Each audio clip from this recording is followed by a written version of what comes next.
عليكم السلام ورحمة الله وبركاته. الحمد لله والصلاة والسلام على رسول الله.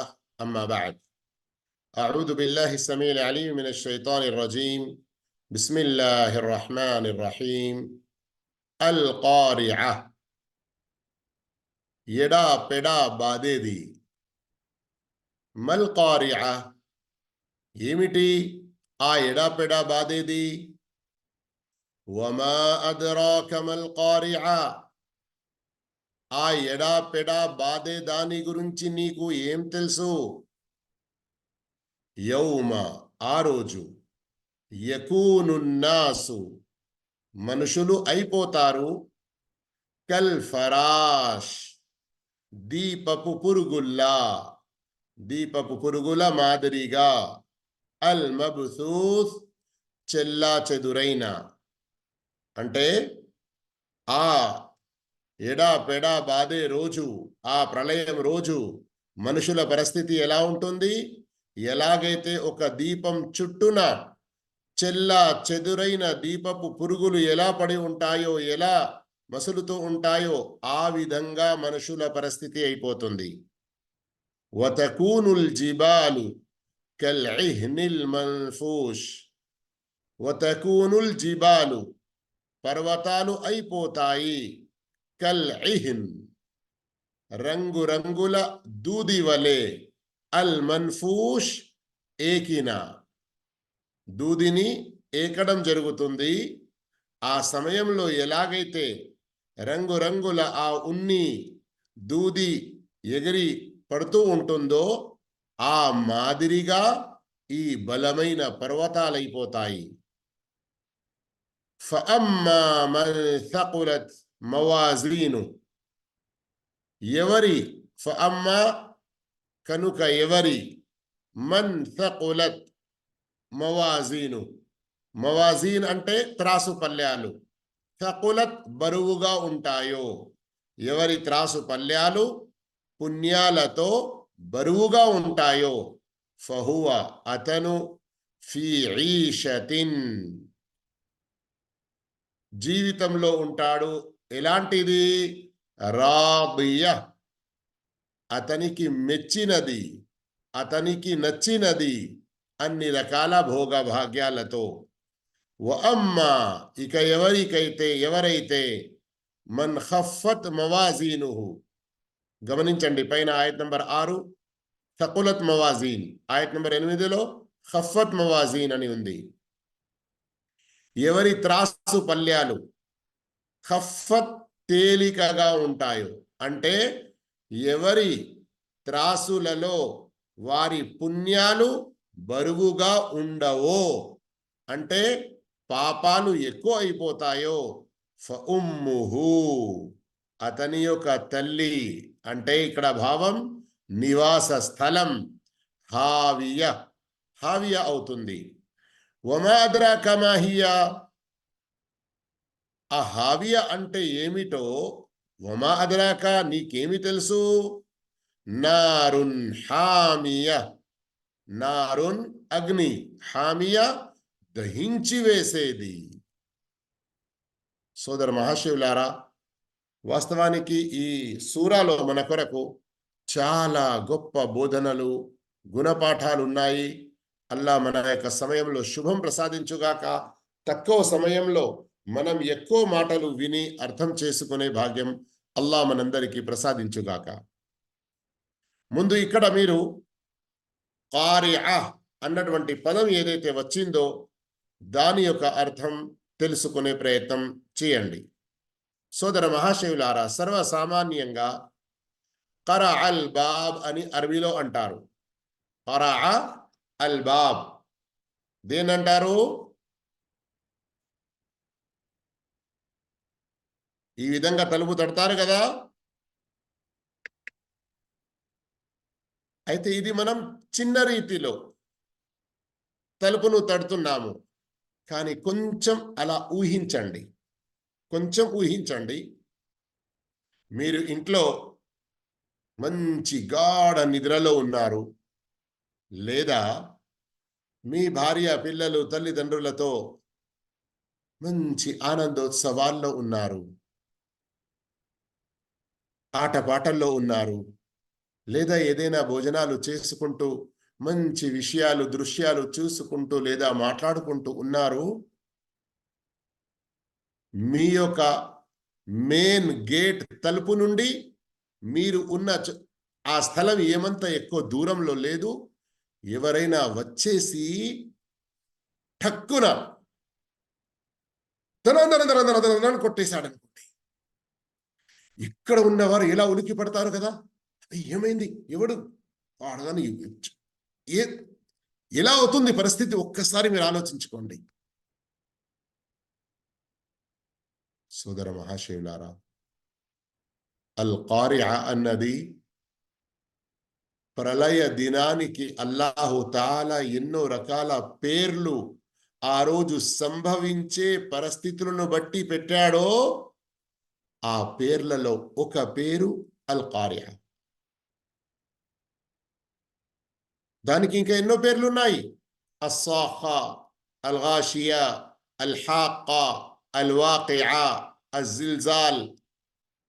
కానీ అల్ ఖారియా అని ఇక్కడ ఏదైతే చెప్పడం జరిగిందో అందులో ఉన్నటువంటి కొన్ని భావాలను మీరు గ్రహించండి. మనకు ఈ భావాలు ఎక్కడి నుండి తెలుస్తున్నాయి? ఖురాన్లో వచ్చినటువంటి ఈ పదాలు వేరే చోట మరియు కొన్ని హదీసుల ఆధారంగా. అందులోని కొన్ని ముఖ్యమైన మాటలు గమనించండి. ఒకటైతే చెప్పాను, తట్టడం, కొట్టడం. ఈ కొట్టడం అనేది చిన్న రీతిలో కాదు, మన చెవులు గిల్లుమన్నట్లే కాదు, మన గుండెలో దడ పుట్టే విధంగా. ప్రళయ దినం నాటి ఇది ఒక చాలా భయంకరమైన శబ్దం ఉంటుంది. అది శబ్దం, ఆ శబ్దంతో చెవులు పగిలిపోయినాయా అన్నట్లుగానే కాకుండా అది మనసుకు కూడా ఎంత గట్టిగా తాకుతుందంటే మనిషి తన ఆ స్పృహను ఏ స్థితిలో ఉన్నాడో దానిని మర్చిపోతాడు. మరియు ఇందులో మరొక భావం, అది ఏదో ఫలానా సమయానికి ఇన్ని నిమిషాలకు ఇన్ని సెకండ్లకు అన్నట్లుగా మనకు ముందు నుండి ఏ జాగ్రత్త గురించి వార్తలు రావు. హదీసుల్లో గనక మీరు చూస్తే ఒక వ్యవసాయ పని చేసే వ్యక్తి లేదా తన యొక్క జంతువులకు పశువులకు నీళ్లు పట్టే అటువంటి తొట్టి ఏదైతే ఉంటుందో అది క్లీన్ చేస్తూ ఉంటాడు. ప్రళయం సంభవిస్తుంది, గిల్లుమన్న శబ్దం, దడ పుట్టించే శబ్దం వస్తుంది. మనిషి ఎక్కడికక్కడే ఆ పని వదిలేస్తాడు. అల్లాహు అక్బర్. సోదరులారా, చివరిలో మనకు బహుశా సమయం దొరకదు కావచ్చు నేను అన్ని లాభాలు ప్రయోజనాలు వివరాలు తెలుపడానికి. కానీ ఇక్కడ ఒక విషయం గమనించండి, అది ఎంత భయంకరమైన స్థితి ఉంటుందో దాని తర్వాత ఆయతే మనకు తెలుగుతుంది. మల్ ఖారియా వమా అద్రాక మల్ ఖారియా. సర్వసామాన్యంగా ఖురాన్లో ఎక్కడ ఈ ధోరణి అవలంబించడం జరిగిందో, లైలతుల్ ఖద్ర్, వమా అద్రాక మా లైలతుల్ ఖద్ర్, ఈ పద్ధతి ఎక్కడైతే వచ్చిందో అక్కడ దాని యొక్క ప్రాముఖ్యత, దాని యొక్క విలువ, దాని యొక్క భయంకరం తెలియజేయడానికి. ఎక్కడైనా ఘనత ఉండవచ్చు, లాభం ఉండవచ్చు, మరి ఎక్కడైనా ఏదైనా హెచ్చరిక ఉండవచ్చు. ఇక్కడ అల్ ఖారియా అన్న దాంట్లో మనల్ని భయకంపితులు చేసి హెచ్చరిక ఇవ్వడం జరుగుతుంది. కానీ ఒక విషయం తెలుసా మీకు? కేవలం నేను మీకు పాఠం ఇలా చెబుతూ క్లాస్ ఇస్తూ నేనే ఇక్కడ ఏదైనా చాలా గట్టిగా కొట్టాను, శబ్దం వచ్చింది, ఏంటి మల్సా పాడగాను, నా సంఖలో ఉన్న పిల్లవాడు భయపడిపోయాడు కదా, ఎట్లా చెప్పాడు, మీరే 4 తిడతారు కదా నన్ను. అయితే ప్రళయం రోజు ఇంతకంటే ఘోరమైన పరిస్థితి. సూరతుల్ హజ్ యొక్క ప్రారంభంలో అల్లాహ్ ఏం చెప్పాడు? గర్భంతో ఉన్న తల్లుల గర్భాలు పడిపోతాయి. పాలు త్రాపించే అటువంటి తల్లులు తమ చంటి పాపలను మరిచిపోతారు. అంతటి భయంకరమైన స్థితి. ఈ భయంకరమైన స్థితిని అల్లాహు తఆలా ఆ తర్వాత 2 ఆయతులలో తెలియజేస్తున్నాడు. గమనించండి, ఏమంటున్నాడు? యౌమ యకూనున్ నాసు కల్ ఫరాషిల్ మబ్థూస్. అల్లాహు అక్బర్. ఇమాం రాజీ రహ్మహుల్లా ఇక్కడ ఒక మాట చెప్పారు. అల్లాహు తఆలా తన పూర్తి సృష్టిలో నుండి అత్యంత చాలా చిన్నగా ఉన్న మరియు మూర్ఖత్వం అనవచ్చు, మరియు పిచ్చితనం అనవచ్చు, అలాంటి ఒక చాలా చిన్న క్రీటకం, దీపం చుట్టూ తిరిగే పురుగులు, వాటి ఉదాహరణ ఇచ్చాడు. మరియు సర్వసామాన్యంగా ప్రతిరోజు మనుషులు తమ కళ్ళతో చూసే అటువంటి మహా పెద్ద పర్వతాల ఉపమానం ఇక్కడ తెలియజేశాడు. గమనించాల్సిన విషయం ఏంటి? ఇక్కడ మనిషి ఆ రోజు చెల్లా చెదురైన దీపపు పురుగుల్లా అయిపోతారు అని అంటున్నాడు అల్లాహు తాలా. గమనించండి, ఎందుకు ఈ యొక్క పురుగు ఉదాహరణ ఇవ్వడం జరిగింది, మనిషి ఇలా అవుతాడని. అయితే ఆ పురుగులోని 2 విషయాలు ప్రస్తావిస్తారు ధర్మవేత్తలు. ఒకటేమిటి? చాలా తేలికగా, ఏ బరువు లేకుండా, మీరు కేవలం చిన్న చిటికెన వేలితో కూడా ఇలా నలిస్తే చనిపోతుంది అది. దానిది ఏం బరువు ఉంటుంది ఒకసారి గమనించండి. అంతేకాకుండా దానికి మూర్ఖత్వం, పిచ్చితనం లాంటి గుణాలు ఎందుకని చెప్పారు? ఎందుకంటే దీపం ఏదైతే ఒక వెలుగునిస్తుందో దాని చుట్టూ ఎలా తిరుగుతుందంటే స్వయం ఆ అగ్నికి ఆహుతి అయిపోతుందన్న విషయం కూడా వారికి తెలియకుండా ఆ విధంగా. అయితే మనిషి గురించి ఎందుకు చెప్పడం జరిగింది? ప్రళయం సంభవించినప్పుడు ఏమి చెయ్యాలి, ఈనాటి ఈ గాంభీర్య పరిస్థితి నుండి ఎలా రక్షణ పొందాలి, ఏమీ అర్థం కాకుండా మనిషి అటు ఇటు ఎలా తిరుగుతాడంటే ఎటు అతనికి గమ్యం అనేది ఏర్పడదు, ఎక్కడ అతనికి శాంతి అనేది కనబడదు. ఆ ప్రళయం సంభవించే రోజు మనిషి ఎంత తనకు తాను భయకంపితులైపోయి ఆ ముందు ఏదైతే నరకం ఉన్నదో దాని గురించి ఆ సమయంలో భయపడి, నా భార్య, నా పిల్లలు, నా తల్లిదండ్రులు, నా అన్నదమ్ములు, నా పాందాన్ వంశం అందరూ కూడా నాకు బదులుగా నరకంలో పోయి ఈరోజు నాకు ఏదైనా కొంచెం తృప్తి, కొంచెం శాంతి, కొంచెం నాకు ఏదైనా సంక్షేమం లభిస్తే బాగుండు అని ఆలోచిస్తాడు. కానీ ఏంటి? మరో ఆయత తర్వాత ఆ రోజు ఇంత పెద్ద పర్వతాలు, జియోలాజికల్ సైంటిస్ట్ ఏం చెప్తారు? మనం భూమి పైన ఎంత చూస్తామో పర్వతాన్ని, దానికంటే ఎన్నో రేట్లు ఎక్కువ లోపల ఉంటుంది, భూమి లోపల కూడా. అందుకే అల్లాహు తాలా వేరే కొన్ని చోట్ల మనం వల్ జిబాల ఔతాదా, ఈ పర్వతాలను భూమికి మేకులుగా నాటాడు అల్లాహు తాలా, భూమి కదలకుండా ఉండడానికి, మన నివాసం కొరకు అది మంచిగా ఉండడానికి. కానీ ఇంతటి బలమైన భూమిలో నాటుకొని ఉన్నటువంటి ఆ పర్వతాలు కూడా తుత్తునియులై దూది ఏకుతున్నప్పుడు ఎలా చిన్న చిన్న అవి పింజాల్లా ఎగురుతూ ఉంటాయో, దానికి ఏ బరువు అనేది, వెయిట్ అనేది ఉండదు. ఇంతటి బరువైన పర్వతాలు అంత తేలికగా అయిపోతాయంటే ఆనాటి పరిస్థితి ఎలా ఉంటుందో అట్లనే మనం ఊహించవచ్చును. కానీ సోదర మహాశయులారా, ఇంతటి భయంకరమైన పరిస్థితి మీకు రాకూడదు అని ఆలోచిస్తున్నారా? రాకుండా ఉండడానికి ఏదైనా మార్గం ఉందా అని మీరు ఏదైనా ఆలోచిస్తున్నారా? అల్హమ్దులిల్లా, అల్హమ్దులిల్లా, ఉందండి, తప్పకుండా ఉంది. ఇంతటి భయంకరమైన స్థితి ఏర్పడి మనిషి ఎటు పోవాలో అర్థం కాకుండా ఉన్న సమయంలో ఆ స్థితి నుండి ఎవరు రక్షింపబడతారు? నేను మీకు చూపిస్తున్నాను. చూడండి, ఇక్కడ గమనించండి. మరియు వీటి ద్వారా బుద్ధి జ్ఞానాలు మనమందరము కూడా నేర్చుకుందాము. ఒక్కసారి చూడండి ఈ సూర నంబర్ 27 ఆయత్ నంబర్ 88లో అల్లాహు తాలా అదే పరిస్థితిని తెలియజేస్తున్నాడు, పర్వతాల పరిస్థితి ఎలా అవుతుందో అన్నది. కానీ కింద 89లో శుభవార్త చూడండి. మన్ జాఅ బిల్ హసనతి ఫలహు ఖైరుం మిన్హా, ఎవరైతే మంచిని తీసుకువస్తారో వారికి దానికంటే ఉత్తమమైన ప్రతిఫలం లభిస్తుంది. ఏంటి మంచి? అది విశ్వాసం మరియు సత్కార్యాలు. ఆ తర్వాత ఏముంది?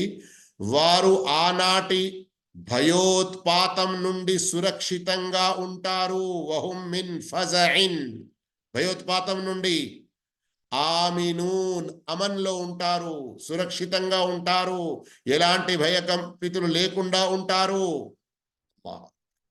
చూసారా? అల్లాహు తాలా ఎక్కడ ఏ భయంకరమైన స్థితులను ప్రస్తావించినా ఆ సందర్భంలో విశ్వసించి సత్కార్యాలు చేసిన వారికి ఎంతటి గొప్ప అనుగ్రహాలు ఉంటాయో ఒక్క చోట కాదు, అనేక సందర్భాల్లో తెలియజేస్తున్నాడు. మరొక సందర్భం మీరు చూడాలనుకుంటున్నారా?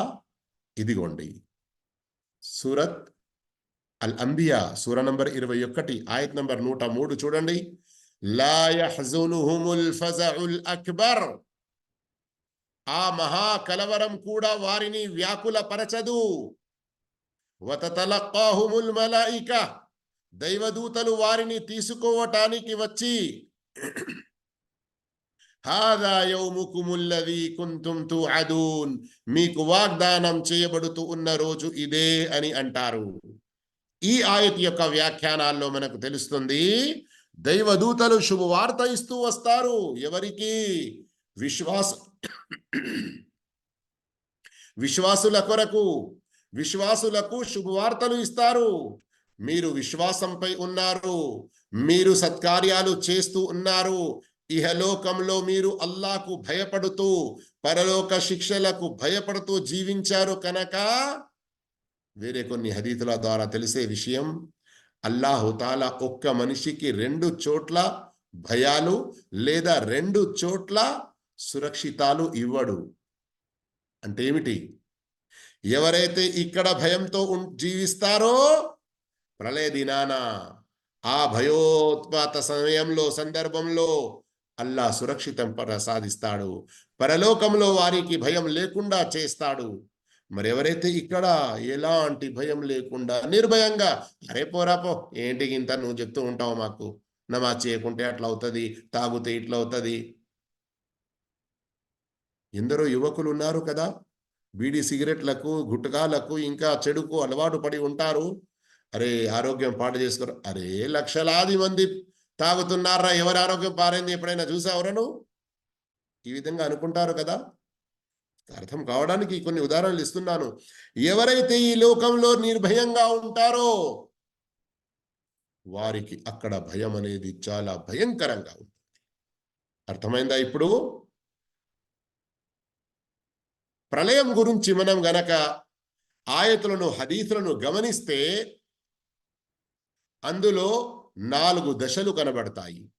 ఒకటి, ప్రళయం సంభవించేకి ముందు పెద్ద పెద్ద సూచనల ద్వారా. రెండవది, ప్రళయం సంభవించడం, ఆ సమయం. మూడవది, ఆ తర్వాత మైదానే మహ్షర్లో ఎన్నో ఘట్టాలు. నాలుగవది, చివరి గమ్యస్థానం స్వర్గం లేదా నరకం. ఈ సూరాలో మొదటిది ప్రళయానికంటే ముందు సూచనల ప్రస్తావన లేదు, కానీ ప్రళయం, మైదానే మహ్షర్, ఆ తర్వాత గమ్యస్థానం, ఈ మూడిటి ప్రస్తావన వచ్చింది. మరియు ఈ 3 సందర్భాల్లో ప్రళయం ఒకటి, అది కూడా చాలా భయంకరమైన విషయం, ఇప్పటి వరకు విన్నారు. దాని నుండి రక్షణ పొందేవారెవరు, సురక్షితంగా ఉండేవారెవరు, అది తెలుసుకున్నారు. ఇక రండి, ఆ తర్వాత ఆయతులలో 2వ దశ ఏదైతే ఉందో, లేదా అనండి 2వ మజిలీ, అది అనండి దాని గురించి ప్రస్తావన వస్తుంది. అందులో ఎన్నో ఘట్టాలున్నాయి. మనుషులందరూ కూడా సమాధుల నుండి లేచి వస్తారు, మైదానే మహ్షర్లో జమా అవుతారు. కొన్ని ఉల్లేఖనాల ద్వారా తెలుస్తుంది 40 సంవత్సరాల వరకు వేచి ఉంటారు. అల్లాహ్ రావాలి, లెక్క తీర్పు మెదలు పెట్టాలి అని. అది కూడా మహాభయంకరమైన సమయం. ప్రతి ఒక్కరికి వారి పాపాల కారణంగా చెమటలు ఎలా కారుతాయంటే చెమటల కాలువలు తయారవుతాయి. మరియు ఆ రోజు సూర్యుడు కేవలం దగ్గరగా 1 మీల్ అంత దూరంలోనే ఉంటాడు. ఇంకా ఆ రోజు లెక్క తీర్పు జరుగుతుంది. ఆ రోజు త్రాసును నియమించడం జరుగుతుంది, దానికి పల్యాలు ఉంటాయి. ఆ విషయం ప్రస్తావనను ఒక్కసారి మీరు ఈ ఆయతుల ద్వారా గమనించండి. ఆ తర్వాత మనం వీటి యొక్క వ్యాఖ్యానం కూడా తెలుసుకుందాము. అల్లాహు తాలా అంటున్నాడు, ఫఅమ్మా మన్ థకులత్ మవాజీను, ఎవరి త్రాసు పల్యాలు బరువుగా ఉంటాయో అతను మనసు మెచ్చిన భోగ భాగ్యాలతో కూడిన జీవితంలో ఉంటాడు. మరెవరి త్రాసు పల్యాలు తేలికగా ఉంటాయో అతని నివాస స్థానం ఏమవుతుంది, అది తర్వాత దశ గురించి చెప్పడం జరుగుతుంది. అయితే ఇక్కడ మవాజీన్ అని 2 సార్లు వచ్చింది కదా, ఇది మీజాన్ యొక్క బహువచనం. సోదర మహాశివులారా, ఈ సమయం కూడా భయంకరమైన సమయం, చాలా భయంకరమైన సమయం.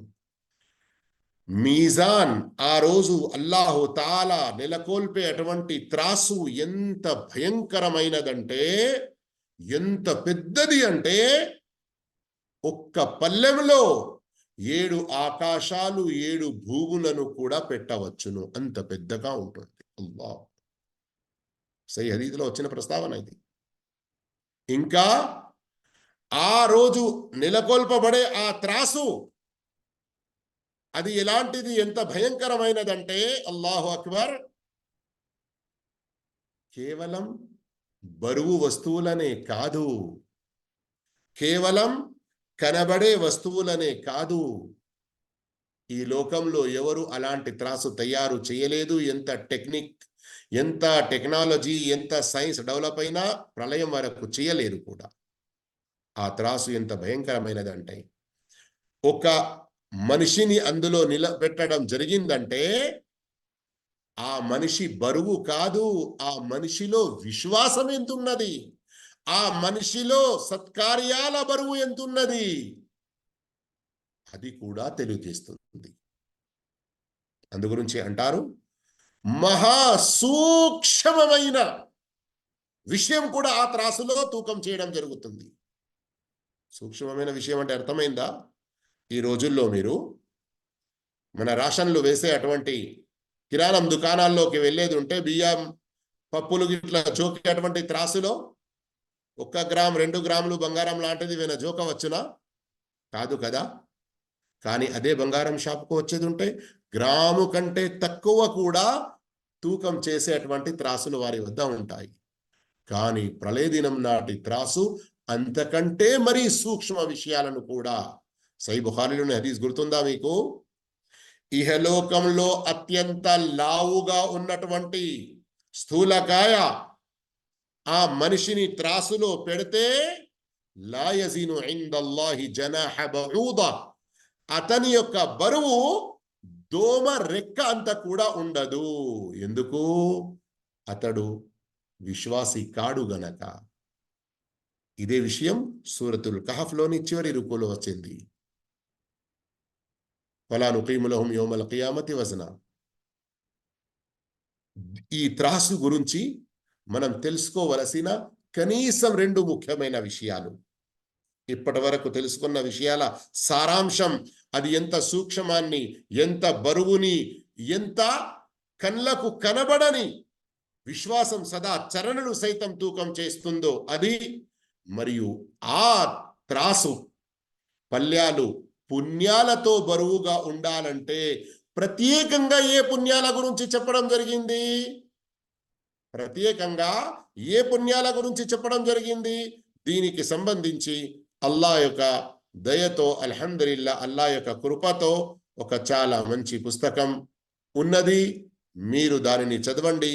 దాని పేరే త్రాసును బరువుగా చేసే పుస్తకం. త్రాసును బరువుగా చేయు సత్కార్యాలు. దీని PDF పొందండి. మరియు దీనికి సంబంధించిన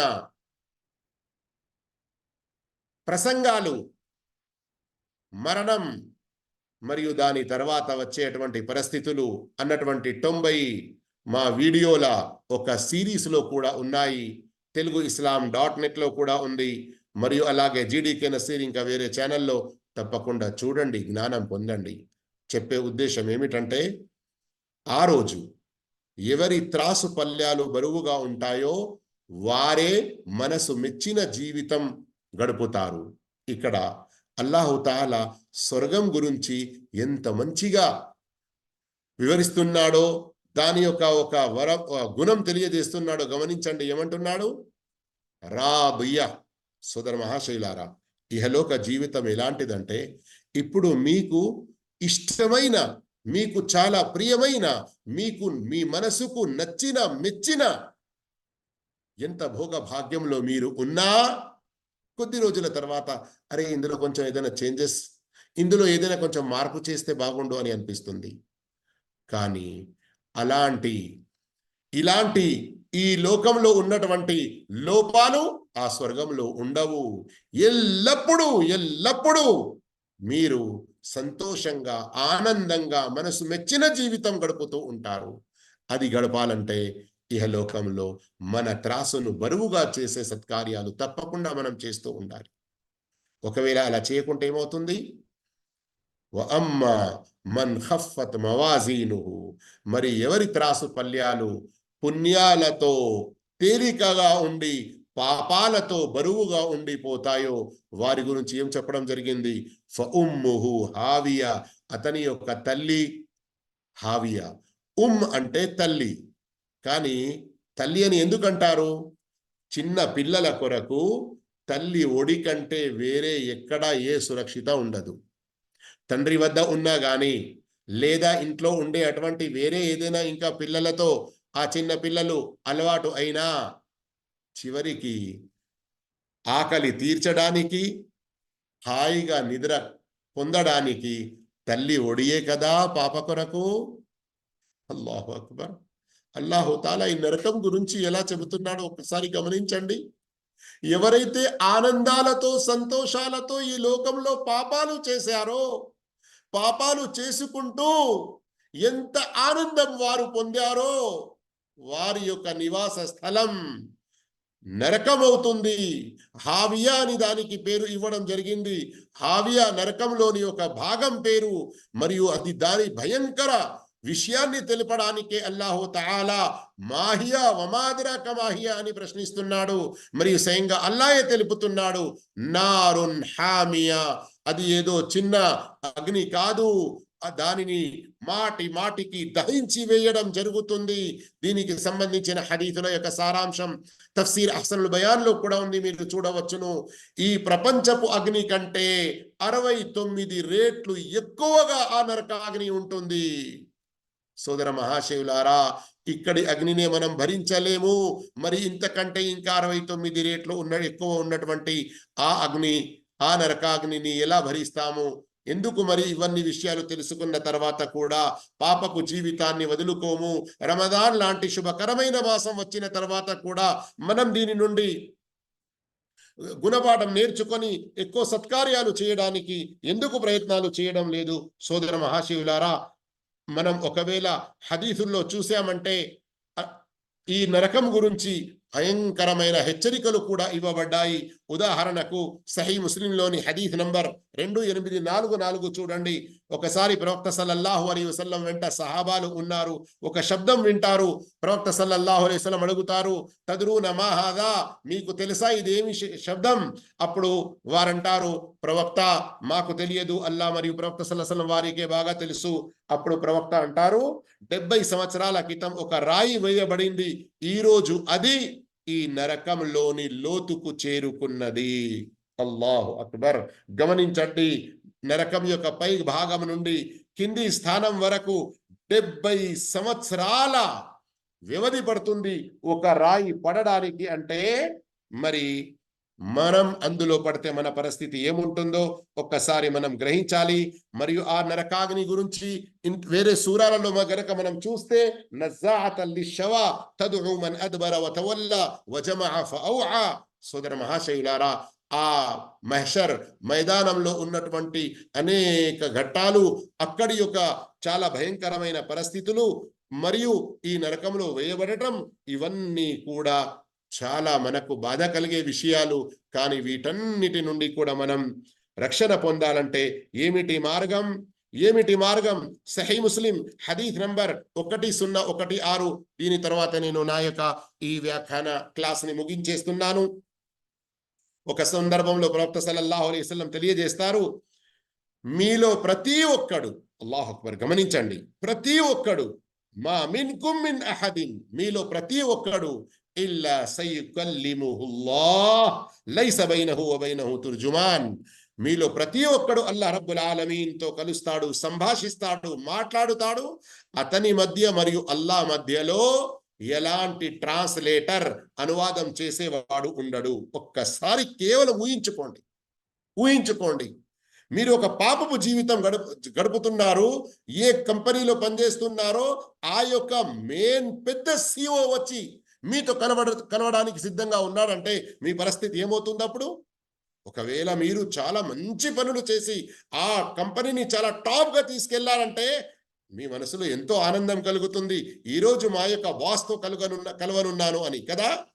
కానీ ఒకవేళ అదే ఎన్నో రకాల అందులో గ్యామ్లింగ్ చేసి ఎన్నో రకాల కంపెనీకి నష్టం చేసి ఉండేది ఉంటే మీకు ఎంత భయం కలుగుతూ ఉంటుంది. అల్లాహు అక్బర్, అస్తగ్ఫిరుల్లా. అల్లా విషయంలో కాదు, మన బుద్ధి జ్ఞానాలకు అర్థం కావడానికి, మన యొక్క మెదడులో దిగడానికి నేను ఇలాంటి కొన్ని ఉదాహరణలు ఇస్తాను. ఇప్పుడు గ్రహించండి. ప్రవక్త వారు అంటున్నారు సహీ ముస్లిం షరీఫ్లోని సహీ హదీస్ 1016, మీలో ప్రతి ఒక్కడు అల్లాను కలిసి అల్లాతో మాట్లాడుతాడు. మీ ఇద్దరి మధ్యలో, అంటే మనిషి మరియు అల్లా మధ్యలో ఎలాంటి ట్రాన్స్లేటర్, అనువాదకుడు ఉండడు. అప్పుడు మనిషి తన కుడి వైపున చూస్తాడు, తనకు తాను పంపుకున్నటువంటి కర్మలు తప్ప ఏమీ కనబడవు.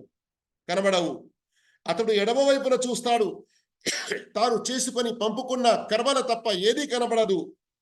అతడు ముందు చూస్తాడు, అక్కడ అతని కండ్ల ముందు భయంకరమైన భగభగ మండుతున్నటువంటి నరకాగ్ని ఉంటుంది. అల్లాహు అక్బర్, అల్లాహు అక్బర్. వెంటనే ప్రవక్త ఏం చెప్పారు? ఫత్తకున్నార్ వలౌ బిషిక్కి తమ్రా.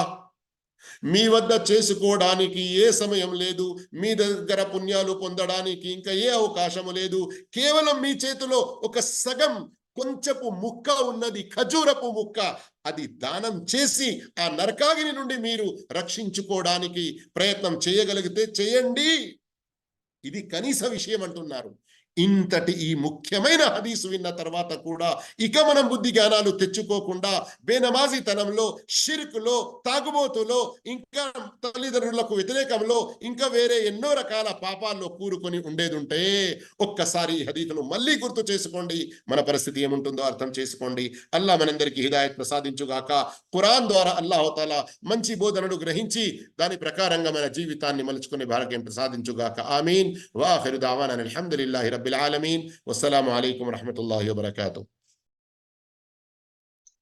జజాకల్లాహ్ ఖైరన్ షేక్.